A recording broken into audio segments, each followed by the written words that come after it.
we start with a new topic, which is placentation. So, what is actually placentation? Placentation is basically the arrangement of the placenta when we were doing the flower, the structure of flowers. So, I told you कि जो female reproductive part होता है, which is the gynoecium, it consists of the stigma, style and ovary. So, ovary में क्या present होते हैं? Ovules, ठीक है? So, ovary basically gives rise to the fruit, basically the future fruit, and ovules they give rise to the seed, ठीक है? तो जो ओव्यूल्स होते हैं वो ओवरी से किस स्ट्रक्चर के थ्रू अटैच होते हैं? ओवरी के अंदर जो ओव्यूल्स होते हैं they are basically attached through a tissue और a cushion like structure which is known as placenta, ठीक है? So if we talk about placentation, obviously placentation word way placenta is coming. So obviously it is with respect to the placenta. So how do we actually define placentation? Placentation is actually the arrangement of the placenta in the ovary and the attachment of the ovules to the placenta. सबसे पहले तो placenta ovary में किस manner में arranged है and उस placenta के ऊपर ovules how are they attached. So this entire thing this is known as placentation. ठीक है? So basically the placentation is generally of 5 types: marginal, axial, parietal, precentral, and the basal placentation. And this is important. Marginal placentation, the simplest one.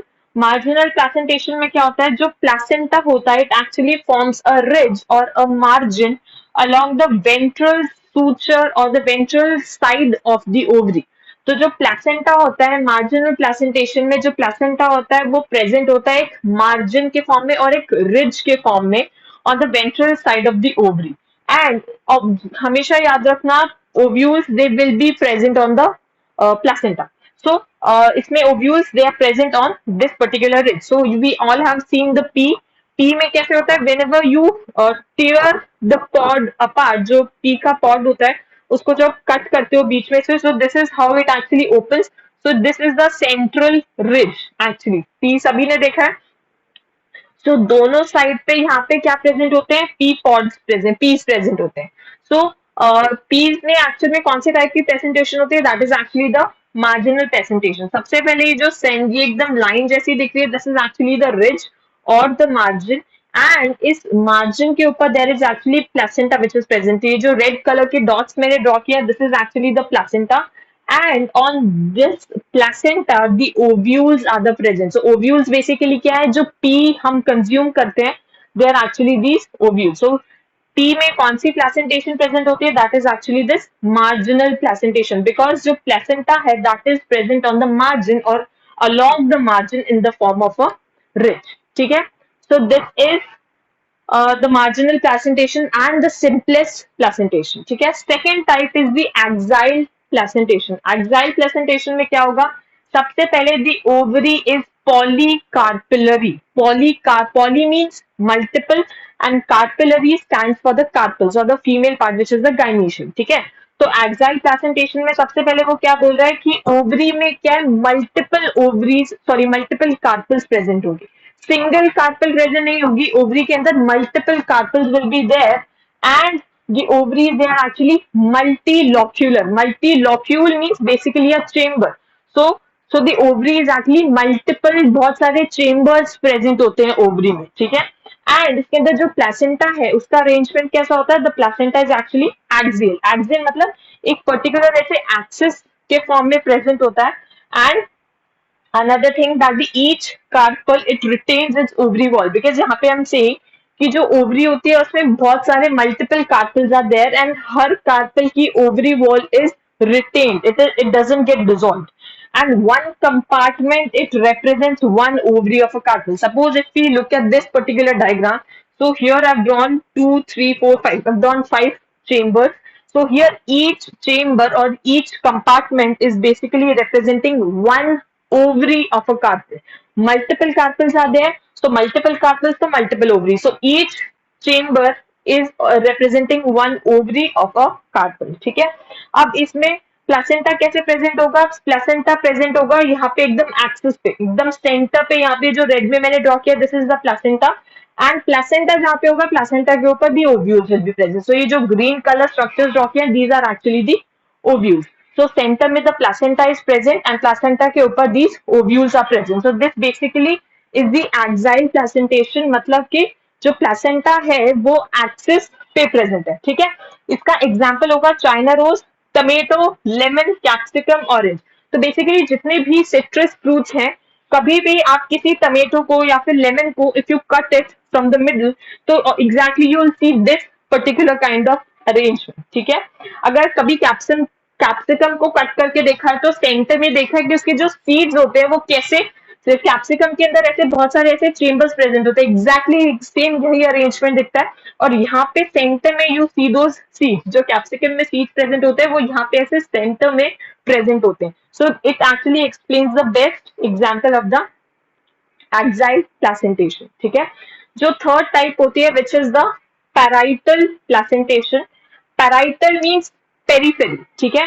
तो इसमें जो placenta है it will be present on the periphery of the ovary, ठीक है. And इसमें क्या होगा, ovary it will be one chambered but it actually becomes two chambered due to the formation of a false septum, जिसको हम क्या बोलते हैं, we call it as the replum. मतलब कि एक्चुअल में सबसे पहले तो पैराइटल है तो प्लेसेंटा कहाँ पे प्रेजेंट होगा, the placenta will be present on the periphery and जो ओव्यूल्स होंगे वो ऑब्वियसली फिर पेरीफेरी के ऊपर ही प्लेसेंटा के ऊपर प्रेजेंट होंगे, ठीक है. This is the one thing. Other thing कि जो ओवरी है it is actual one chamber की होती है, बट हमको कैसे दिखती है, it seems like a two chambered ovary to us. Two chambered क्यों दिखती है, बिकॉज उसके बीच में एक फॉल्स सेप्टम डेवलप हो जाता है जिसको हम क्या बोलते हैं, we call it as the replum. But this replum should not be confused with the ovary wall. ये ओवरी वॉल का स्ट्रक्चर नहीं है, ये ऐसे ही एक रैंडम स्ट्रक्चर डेवलप हो जाता है. So this we call it as the false septum. इसीलिए फॉल्स सेप्टम बोलते हैं. अगर ओवरी वॉल से डेवलप होता so it would have been a true septum, but it is not developing from the ovary wall. That is why we call it as the false septum, ठीक है. तो इसमें जो दो एग्जाम्पल्स मेन आते हैं that is actually mustard and cucumber. So mustard में actual में क्या होता है, मस्टर्ड में मैंने जैसे बोला जो प्लेसेंटा है it will be present on the periphery. So this is how जो रेड में स्ट्रक्चर प्रेजेंट है, जो पेरीफेरी पे this placenta is actually present and placenta के ऊपर क्या प्रेजेंट है, दीज ओव्यूल्स. अब एक्चुअल में अगर ये रेप्लम नहीं होता तो एक्चुअल में अरेंजमेंट तो ये होती है which is a single chambered ovary. But replum develop होने की वजह से क्या होता है, this is a false septum which develops between the placental tissues, ठीक है. सो जिसको हम बोलते हैं रेप्लम, इसके वजह से it gives the appearance that this ovary is actually two chamber. Actual में एक ही चेम्बर होती है, ठीक है. So this is what happens in mustard. But अगर हम क्यूकम्बर को देखते हैं, whenever you cut a slice of cucumber, अगर कोई इसको देखता है तो देख के भी might get in mind कि जो cucumber है उसमें तो there should be the axile placentation, because जो जैसे ही जो cucumber का slice देखता है it gives the appearance कि उसमें actual में axile placentation present होनी चाहिए, but no, this is not the case. cucumber के अंदर actual में क्या होता है, पहले तो जैसे पैराइटल प्लेसेंटेशन है तो जो प्लेसेंटा है ऑब्वियसली वो पेरीफेरी पे प्रेजेंट होती है. तो जो क्यूकम्बर होता है, क्यूकम्बर के अंदर तीन प्लेसेंटा होती है, इसीलिए इसको हम ट्राई कार्पिलरी ओवरी बोलते हैं. तीन कार्पल्स प्रेजेंट होती है क्यूकम्बर के अंदर. तो ये तीन प्लेसेंटा ड्रॉ कर दिए. एक्चुअल में ये ऐसे होता है, बट ग्रेजुअली क्या होता है, थोड़े टाइम बाद ये प्लेसेंटा यहाँ प्लेसेंटा से एक स्ट्रक्चर राइज करता है जो यहाँ पे जाके एक ऐसा स्ट्रक्चर फॉर्म कर लेता है. तो प्लेसेंटा बेसिकली ग्रो करके कहाँ पे आ जाता है, सेंटर में, लाइक दिस. बात समझ में आ रही है. एक्चुअल में प्लेसेंटा इनिशियली तो it is present on the periphery, but after some time as the cucumber grows, so this placenta में से growth basically arises and this growth moves towards the centre. So basically at the end क्या होता है, जो placenta होता है comes and lies in the centre, ठीक है. तो प्लेसेंटा सेंटर में आ जाता है, जब वो सेंटर में आ जाता है तो ऑब्वियसली ओव्यूल्स उसके ऊपर प्रेजेंट होंगे. So it gives us the appearance कि this is actually the axile placentation, but in reality cucumber के अंदर this is the parietal placentation, because जो प्लेसेंटा होता है that is present on the periphery. So these are the two examples, important examples of parietal. So बहुत बार बच्चे cucumber को they write it in the axile placentation, but that is actually wrong. It is an example of parietal placentation, ठीक है. Free central में क्या होता है? फ्री सेंट्रल इसमें when the ovules they are present on the central axis and the septa they are actually absent. So जो इसमें क्या होता है, जो प्लेसेंटा होता है वो प्रेजेंट होता है एकदम सेंटर में, इसीलिए इसको बोल रहे हैं फ्री सेंट्रल. जो भी नेम्स दिए हुए हैं they have been given on the location of the placenta. Location क्या है प्लेसेंटा की, that is on that basis the names of or the different types of placenta have been given. ठीक है. सो प्री सेंट्रल में क्या होगा, the placenta will be actually present in the center like this, and the ovules will be present on it. Okay, this is how you see the ovary in the when you see the longitudinal section. But when you are seeing the transverse section, longitudinal section means आप उसको ऐसे longitudinally cut करो, but अगर आप उसको transverse ऐसे cut कर रहे हो transversely, so this is the transverse section how it will actually look like.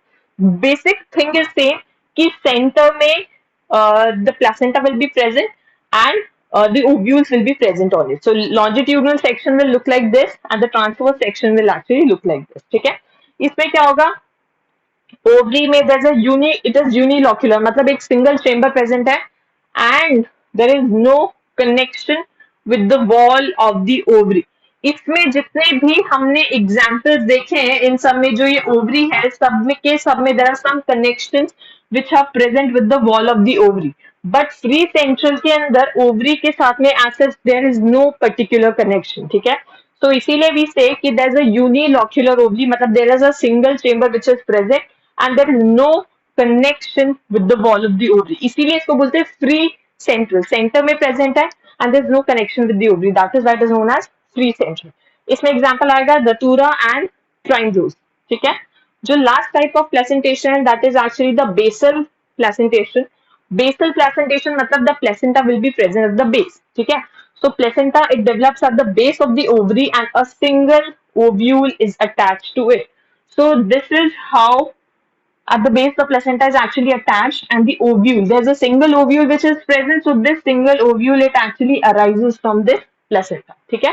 So these are the different types of placentations and if basal placentation का example होगा it will be sunflower, wheat and maize. Okay. So these are basically the 5 types of placentation along with their examples. If you have any doubt so you can ask me.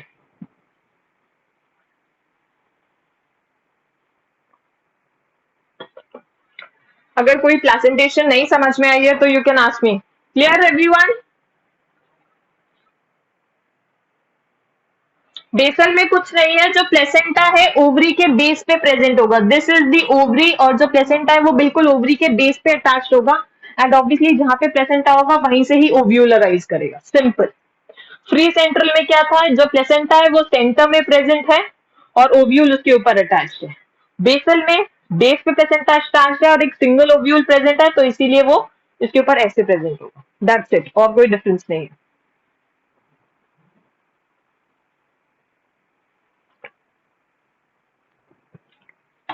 Anything else?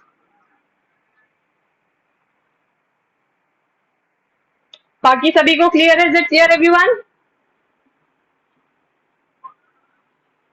Okay then, take a photo and I'll rub it.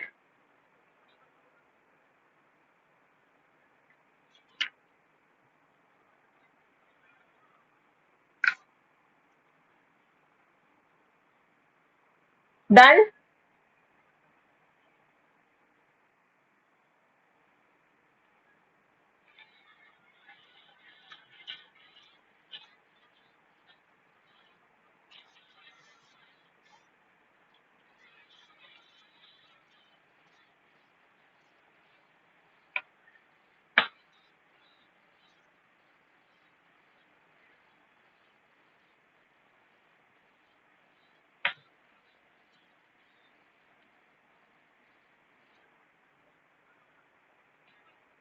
तो यहाँ पे basically सभी topics खत्म होते हैं. Last, अच्छा पहले मुझे बताओ कि is this chapter has been completed in your school?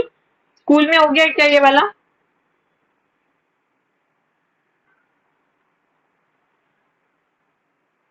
School में नहीं कराया ये? किसी के में भी नहीं कराया?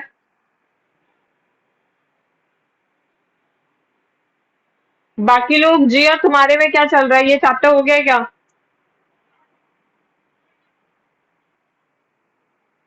तो टेल मी कि फ्रूट वाले टॉपिक पे आपको क्या कराया है, मतलब लाइक कौन कौन से फ्रूट्स कराए हैं? जो एनसीईआरटी में मेंशन्ड है सिर्फ वही कराए हैं या कुछ अलग भी कराए हैं?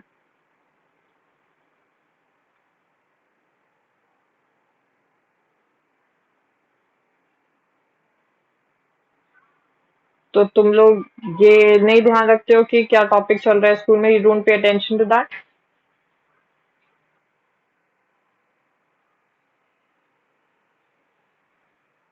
तो actually I was asking this to you क्योंकि मेरे को फ्रूट वाला एक टॉपिक कराना है। एक्चुअल में जो फ्रूट वाला टॉपिक है it is actually very wide, ठीक है? सो बहुत सारे टाइप्स के फ्रूट्स होते हैं, बट एनसीईआरटी में सिर्फ एक ड्रूप मेंशन है, सिर्फ एक या दो फ्रूट्स मेंशन्ड है, और वो भी सिर्फ 2-3 लाइंस में कंप्लीटेड है। So that's why I was asking you कि अगर तुमको डिटेल में फ्रूट्स कराए हैं, फ्रूट कराया है, तो I will explain it to you. अगर तुमको स्कूल में भी नहीं कराया है, so I won't make you do that in detail. This was my purpose of asking. So अगर की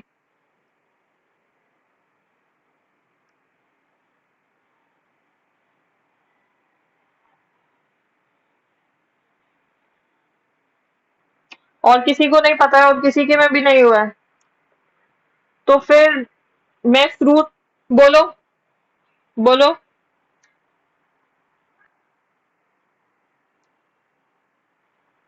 क्या पूछोगे? सुनो, पूछ लेना या किसी भी अगर फेलो स्टूडेंट से पूछ लेना।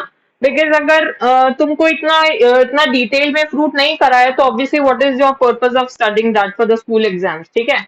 तो अगर स्कूल में कराया है तो I make you do that, and if not तो I do it according to the NCERT, ठीक है? इसलिए I am leaving the fruit वाला topic for the end of the chapter. तो अभी मैं सीड के साथ स्टार्ट कर रही हूँ, बाकी का पोर्शन कंप्लीट कर दूंगी। इन द मीन वाइल आप लोग अपने जो भी टीचर्स हैं या जिस भी फेलो स्टूडेंट से you want to ask, you can ask it and then tell me. तो उसके accordingly I will do the fruit, ठीक है? So get it confirmed and tell me in the next class, और maybe कल तक, चलो test है, but till next week Monday तक मेरे को बता देना, या कल तक भी बताओगे तो भी इट वुड बी गुड, ठीक है? सो अभी इसके बाद में प्लेसेंटेशन के बाद नेक्स्ट हम टॉपिक स्टार्ट करते हैं, which is actually your seed, ठीक है? सीड क्या होता है? सीड, जैसे मैंने बोला, seed actually develops from the ovule, so it is actually a mature ovule. जो भी ओव्यूल मैच्योर हो जाता है उसको what do we call it as the seed. So if you have to define a seed, it is actually a ripened ovule. So seed is a ripened means mature. So it is a ripened ovule which contains an embryo.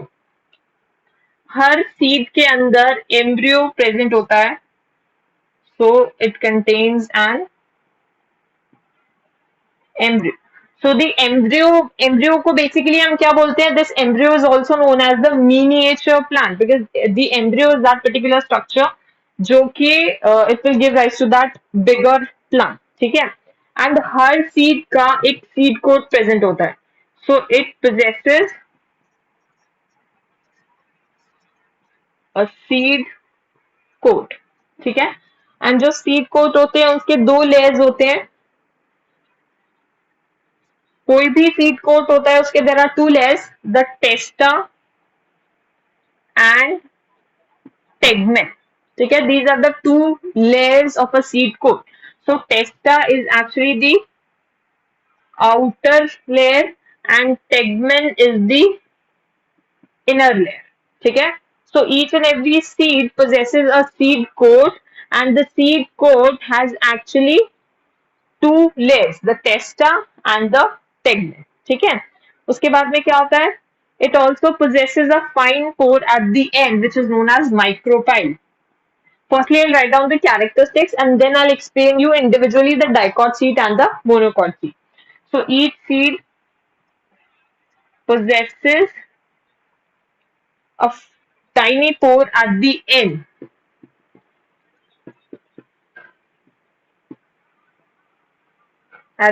which is known as micropyle. सभी ने black gram का seed देखा है, काला चना, everyone has seen. काला चना कैसा दिखता है?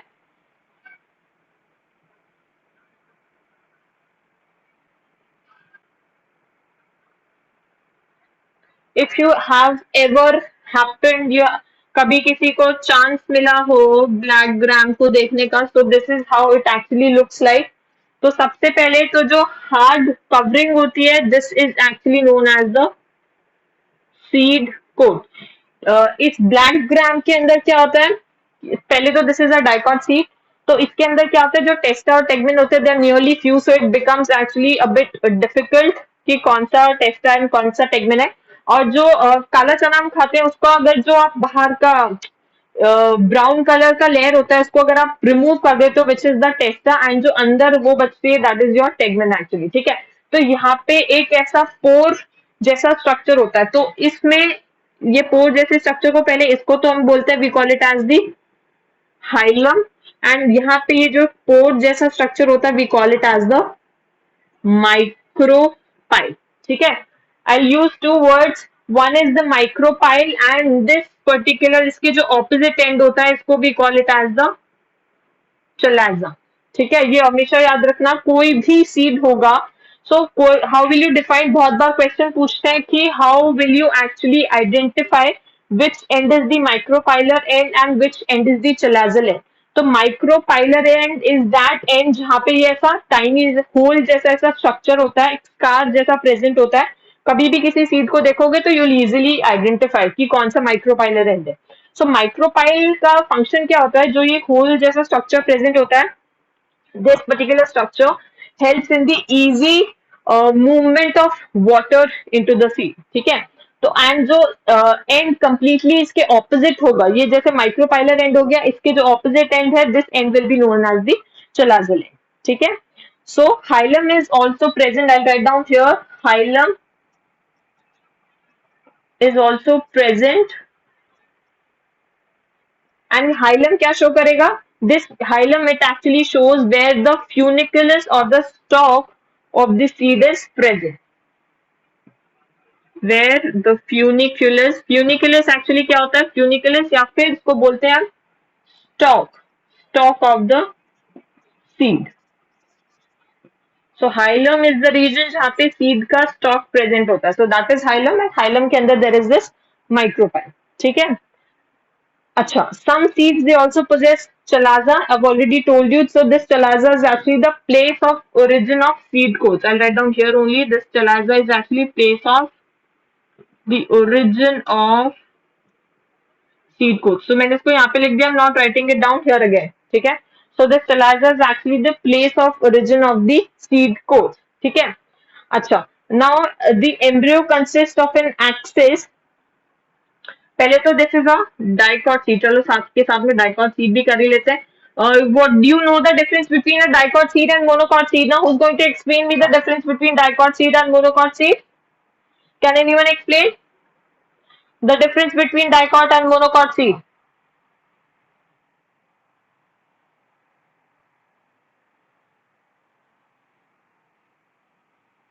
Exactly, very good. Acha, what is the purpose of these cotyledons? Cotyledons क्या करते हैं?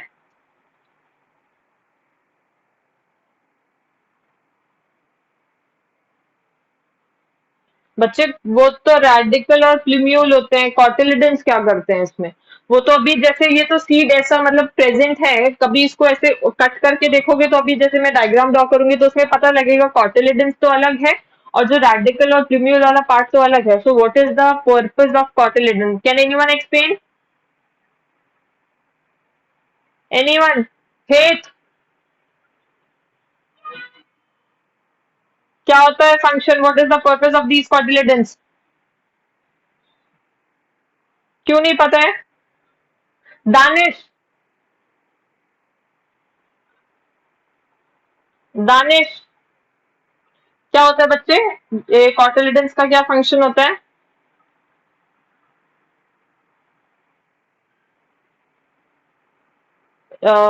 What is that girl? Dolly. Dolly. हाँ बच्चे बताओ, कॉटिलिडन्स क्या होता है? डाइकॉट और मोनोकॉट सीड में मुझे डिफरेंस एक्सप्लेन कर सकते हो? Can you do that?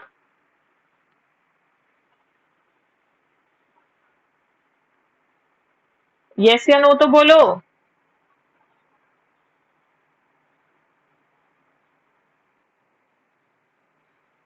आता है नहीं आता है, कुछ तो बोलो। हाँ, very good. This has already been spoken by Jia, so I'm basically asking what is the purpose of this cotyledon? वो ठीक बोल रही हो, दो कॉटिलिडन्स होते हैं, उसमें एक सिंगल कॉटिलिडन होता है, बट ये कॉटिलिडन क्या होता है, क्या करता है ये? बोलो। मुदित।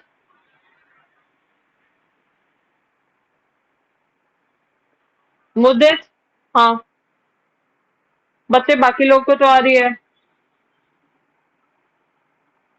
आ, नहीं, तुम अभी बाद में करना, मुझे पहले बताओ what is the function of this cotyledon. Rejoin तुम 2 मिनट बाद कर लेना। कॉटिलिडन क्या होता है मुझे बताओ, what is the function of that cotyledon, what is it's purpose? जल्दी बताओ।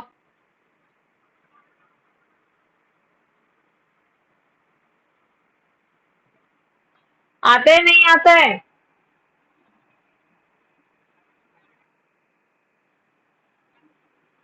अरे तुम टाइप करने में इतना टाइम लगाओगे, मेरे को बाकी भी तो कराना है, तुम जल्दी से बोलो ना। इतना टाइप करने जितना नहीं है कुछ भी इसमें। ऐसे ही बता दो मुझे, आता है या नहीं आता है, इतना बता दो पहले तो।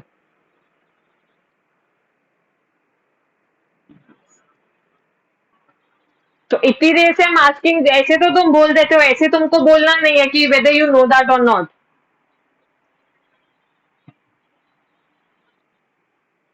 हाँ बोलो बोलो, जल्दी बोलो।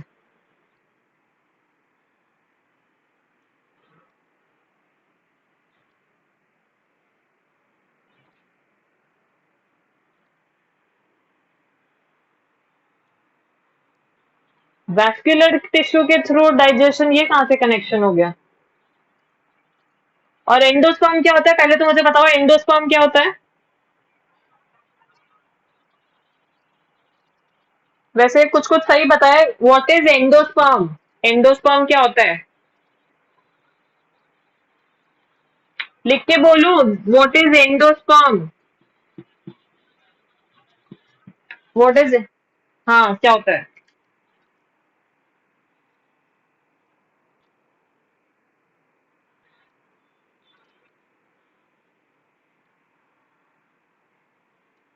Exactly, very good. एंडोस्पर्म, सबसे पहले तो endosperm is a structure which is formed by double fertilisation, ठीक है। और ये एंडोस्पर्म अभी मतलब मोनोकॉट सीड्स में प्रेजेंट होता है basically, endosperm sorry dicot seeds में नहीं होता। अभी वील सी द रीजन कि वाई मोनोकॉट सीड्स में एंडोस्पर्म प्रेजेंट होता है and why not the dicot seeds, ठीक है।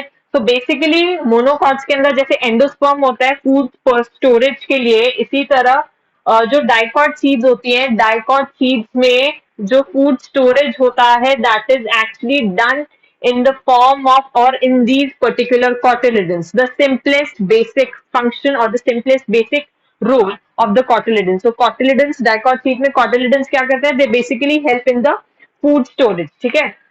So this is a dicot seed. So when you open this dicot seed, this is how it will actually look like. And seed का जो basic structure है वो आप सभी को, I'm assuming आपको पता है। Outer seed coat, this is the testa and this one is the tegmen, ठीक है। इसके बाद में और क्या होगा, ये ऊपर यहाँ पे क्या है, दिस इज द प्लिम्यूल, ये सभी को पता है। ये क्या है, दिस इज द रेडिकल, ठीक है, इतना पता है। अब ये जो सेंटर का ये जो एक्सिस बचता है, दिस, ये जो बीच का सेंटर और ये जो बीच का रीजन है, इसको हम what do we call it as the embryonic axis, ठीक है। या फिर इसको और भी क्या बोलता है, we call it as the cotyledonary node, ठीक है, cotyledonary node. So this is actually the, पहली बात तो ये किसका डायग्राम है, this is the diagram of the gram, which is a dicot seed. Okay? So I'm not making you write down what is the main basic difference between the dicot seed and monocot seed. I'm assuming you will do it on your own. So this is how it actually looks like. सबसे पहले तो we'll see the seed coats. Seed coat मतलब outer one is the testa, inner one is the tegment. These are the two cotyledons. ठीक है? अब centre में this embryo is actually present. So embryo में क्या present होता है? ये ऊपर वाला होता है. This is the plumule, and obviously you know plumule actually gives rise to the shoot. नीचे वाला this is the radicle, and radicle is actually the future root. ठीक है, एंड बीच में ये सब क्या होता है? This is the cotyledonary node. अब इनके बीच में अगर इस एम्ब्रियो को बाहर निकालते हैं तो एम्ब्रियो एक्चुअल में कैसा दिखाई देता है? मैं यहाँ पे ड्रॉ करती हूँ. ये एक्चुअल में इतना बड़ा नहीं होता है, just to make clear demarcation of the various names. So I am writing it down. Actually ये दोनों क्या होते हैं? ये जो दोनों स्ट्रक्चर्स हैं इनको हम बोलते हैं rudimentary leaves. So these are the rudimentary leaves. ठीक है, और ये क्या है? Obviously this is the plumule, this is the radicle. इतना तो सभी को पता है. अच्छा, एंड ये जो बीच वाला एक्सिस है this is the cotyledonary node. The region which is present just above the radical, and the region present between the radical and between the cotyledonary node, that is known as the hypocotyle. ठीक है, अब मैं एक और term use करूंगी, epicotyl. So this epicotyl will be present between the plumule and the cotyledonary node. So epicotyl कौन सा हो जाएगा? This particular region, this will be epicotyl. Plumule and radicle, everyone सभी को क्लियर है what is plumule and what is radicle. So centre में क्या है? This is the cotyledonary node और दिस पर्टिकुलर एम्ब्रियोनिक एक्सिस. ठीक है, so the region between the plumule and the cotyledonary node, that is known as epicotyle, and the region between the radical and the cotyledonary node, that is actually the hypocotyle.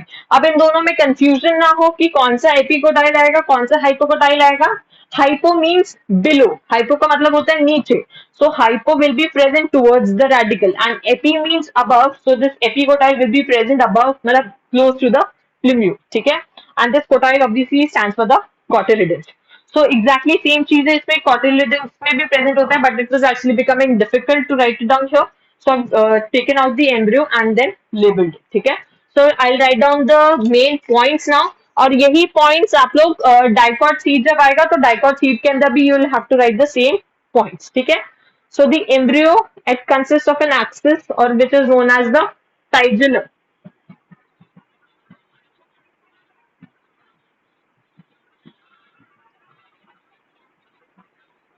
तो embryo का जो axis है उसको embryonic axis भी बोलेंगे, कॉटिलिडनरी node भी बोलेंगे, और इसको क्या बोलते हैं? We call it as the tigellum. इसको टाइजेलम भी बोलते हैं, we call it as the टाइजेलम.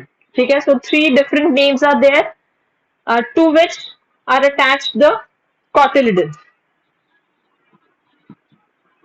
So to which are attached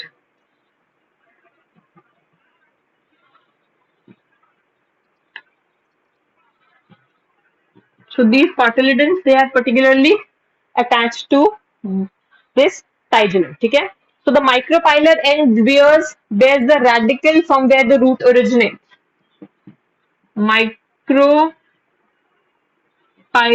end, it bears the radical from where root originates.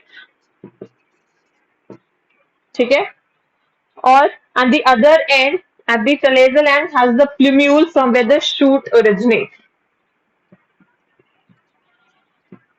So the chalazal end bears the plumule from where shoot originates. ठीक है, so ये सब कुछ याद रखना है. The part of the embryonic axis between radical and cotyledonary node,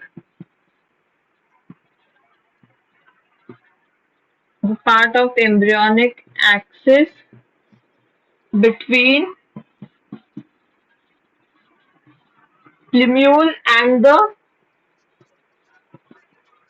cotyledonary node, क्या बोलेंगे इसको? What will it be called? It will be called as epicotyle. ठीक है?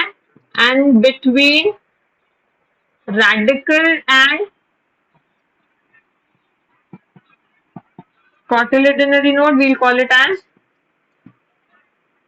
hypocotyle. ठीक है? उसके बाद में अच्छा, अब एक जो इम्पोर्टेंट चीज है, जो फूड स्टोरिंग टिश्यू होता है सीड्स के अंदर, the food storing tissue is actually known as endosperm, and this endosperm is formed by a process which is known as double fertilization, formed by a process known as double fertilization. So I've already told you double fertilization actually क्या होता है. When we did the plant kingdom वाले chapter में मैंने वहां पे भी बताया था double fertilization क्या होता है. So I'll just only revise. double fertilization मतलब दो fertilizations हो रहे हैं. तो actual में होता क्या है कि जो फीमेल गैमेटोफाइट है which is the embryo sac में क्या होता है, जो egg center में present होता है, एक तो जो पोलर न्यूक्लियाई आते हैं, जो मेल रिलीज करता है, जो पोलन ग्रेन्स आते हैं उनमें these are the two polar nuclei. So one polar nuclei actually fuses with the egg and the other actually fuses with the central structure. ठीक है? So basically two fertilizations take place and इसीलिए इसको हम बोलते हैं double fertilisation. तो जिससे zygote develop होता है वो तो 2n फॉर्म करता है, लेकिन जिससे एंडोस्पर्म जिससे फॉर्म होता है वो एक ट्रिप्लॉइड स्ट्रक्चर होता है. सो दिस एंडोस्पर्म का बहुत बार प्लॉइडी पूछते हैं, what is the ploidy of endosperm. So this is very important. जो एंडोस्पर्म का प्लॉइडी है that is actually 3n. So endosperm और एंडोस्पर्म का मेजर फंक्शन क्या होता है? It is actually a food storage tissue. ठीक है? And this double fertilization process it actually is mainly present in the flowering plants or the angiosperms. ठीक है?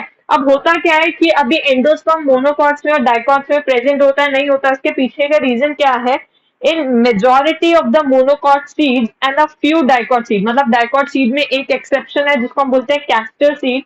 उसमें क्या होता है, जो फूड रिजर्व होता है मोनोकॉट्स के अंदर, याद रखना एक सिंगल कॉटिलेडन होता है. ठीक है? तो majority of the monocots and एक डाइकॉट का एक्सेप्शन है which is the castor seed, उसमें क्या होता है, food reserve it remains in the form of endosperm. ठीक है? सो इसीलिए उन सीड्स को भी call it as the endospermic seeds और द एल्ब्यूमिनस सीड्स. बट जो डाइकॉट सीड्स होते हैं, majority of the dicot seeds, and again इसमें एक्सेप्शन है एक monocot seed which is actually the bean. इसमें क्या होता है कि जो एंडोस्पर्म होता है it is actually consumed during the seed development. मतलब डाइकॉट सीड में क्या होता है, जब ये सीड का या जब ये एम्ब्रियो डेवलप हो रहा होता है, तो जो एम्ब्रियो उसमें जो एंडोस्पर्म प्रेजेंट होता है, embryo sorry this endosperm it actually gets consumed during the process of this seed development. ठीक है? तो जब बाद में भी, लेकिन एम्ब्रियो को तो अपने डेवलपमेंट के लिए फूड रिक्वायर्ड है, लेकिन एंडोस्पर्म तो ऑलरेडी कंज्यूम हो गया, तो एम्ब्रियो को डेवलपमेंट के लिए फूड कहाँ से मिलेगा? So that is why dicot seeds के अंदर the food is stored in the form of cotyledons. ठीक है? I'll make you write down that difference.